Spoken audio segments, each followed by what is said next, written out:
Hello students! Welcome to Math and Magic.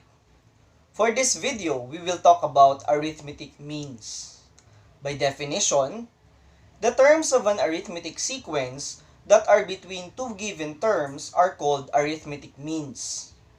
In the arithmetic sequence 1, 5, 9, 13, and 17, there are three arithmetic means. These are 5, 9, and 13.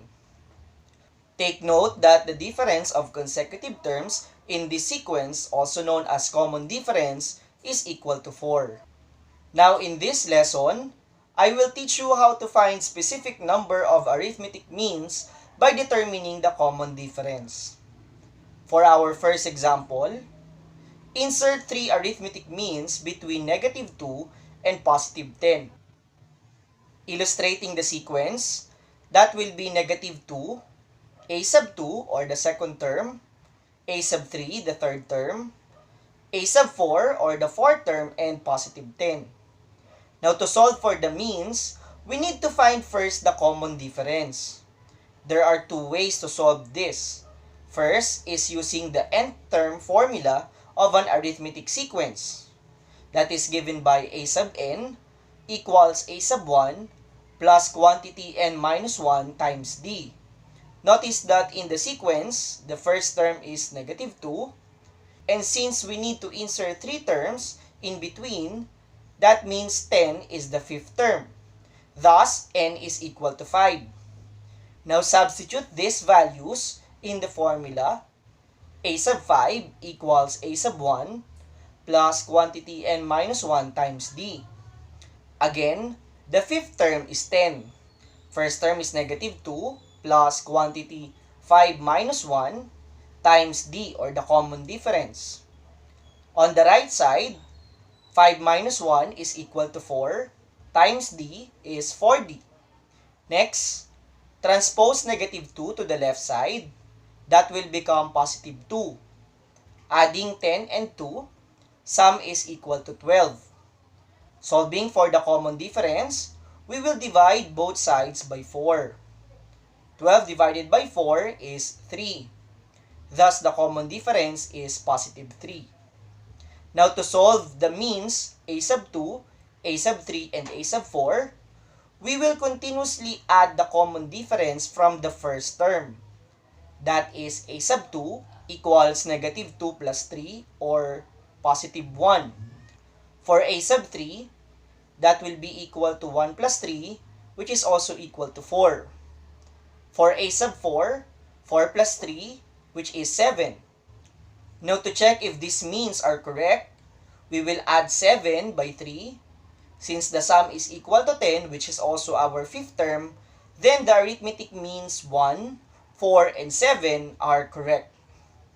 An alternative way of solving the common difference, which I find easier, is using the formula d equals a sub n minus a sub 1 all over m plus 1, where d is the common difference, a sub n is the indicated term, typically that's the last term, a sub 1 or the first term, and m, that is the number of arithmetic means in between.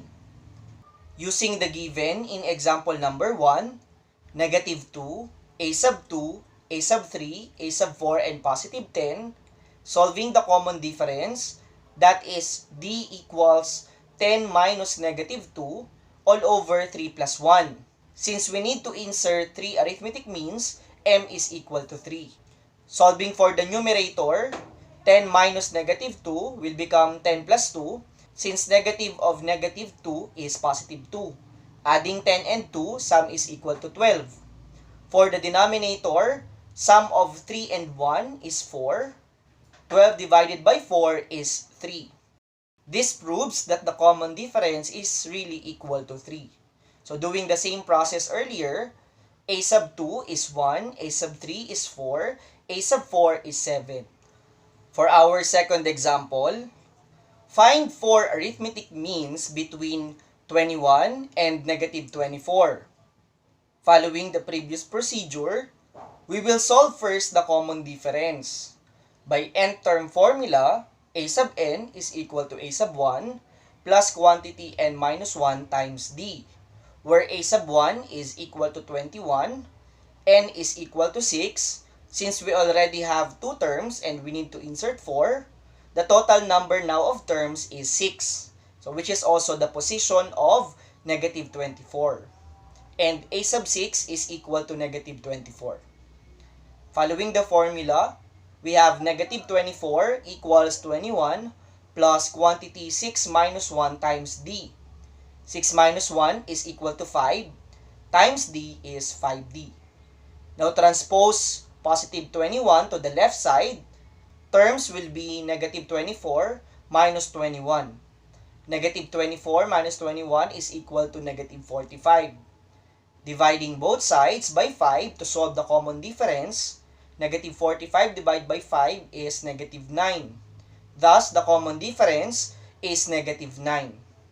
Using the alternative formula to verify if D is correct, that is negative 24 minus 21 all over 4 plus 1, since we need to insert 4 arithmetic means.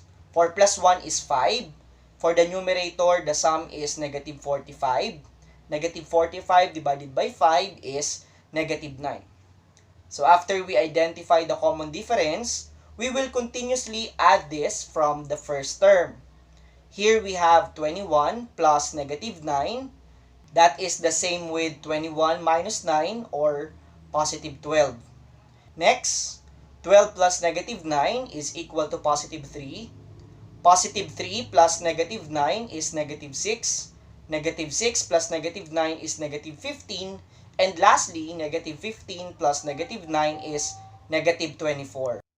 Hence, the four arithmetic means between 21 and negative 24 are 12, 3, negative 6, and negative 15.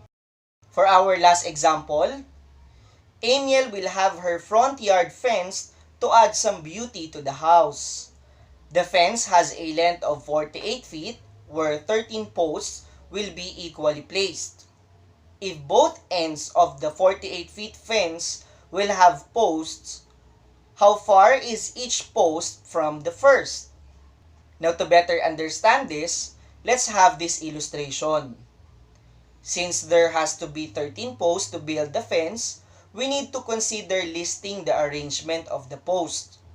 Here we have the first post, the second post, third, and so on up to the 13 post. Based on this illustration, there will be 11 posts between the first and the last. Thus, we have 11 arithmetic means. To solve the distances, we need to know first the distance of the first and the 13 posts.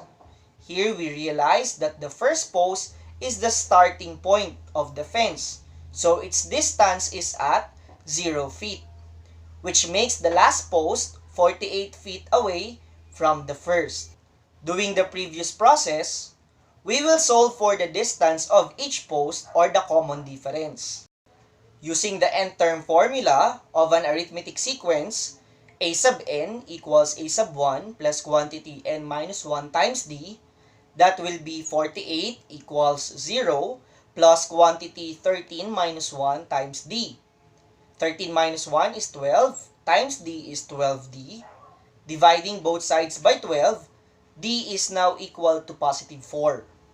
To check if this value is correct, let's use the alternative formula. D is equal to A sub n minus A sub 1 all over m plus 1. In the given example, we need to find 11 arithmetic means. This will imply that m is equal to 11. In the formula, d is equal to 48 minus 0 all over 11 plus 1. 11 plus 1 is 12. 48 divided by 12 is equal to 4. Thus, the distance between each post is 4 feet. Given this value, we can now find the distance of each post from the initial post by continuously adding the common difference. 0 plus 4 is 4 feet. That is the distance of the second post from the first post. 4 plus 4 is 8 feet, which is the distance of the third post from the first post. Repeating the process, next is 12 feet, followed by 16 feet, then 20 feet, 24 feet, 28 feet, 32 feet, then 36 feet, 40 feet, 44 feet, and then the last post, which is 48 feet. Thank you for watching. God bless.